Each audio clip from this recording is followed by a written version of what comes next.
আসসালামু আলাইকুম। আজকে থেকে আমাদের মাদ্রাসায় প্রথম সাময়িক পরীক্ষা শুরু হয়েছে। আমাদের মাদ্রাসাটি নরসিংদী জেলা মনোহরদী থানা লেবুতলা ইউনিয়নের গাঙ্কুলকান্দি গ্রাম। মাদ্রাসাটির নাম গাঙ্কুলকান্দি নূর মোহাম্মদ ভূঁইয়া এতিমখানা মাদ্রাসা। সকল বিভাগের ছাত্রদের প্রথম সাময়িক পরীক্ষা শুরু হয়েছে। অত্যন্ত মনোযোগ সহকারে ছাত্ররা পরীক্ষা দিচ্ছে। আপনারা সকলে দোয়া করবেন আমাদের ছাত্রদের জন্য।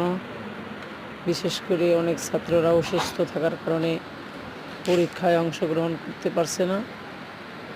এই জন্য তাদের জন্য দোয়া করবেন, আল্লাহ তাআলা যেন সবাইকে সুস্থ করে দেন এবং সবাই যেন সামনের পরীক্ষাগুলো অংশগ্রহণ করতে পারে সেই তৌফিক যেন আল্লাহ তাআলা দান করেন।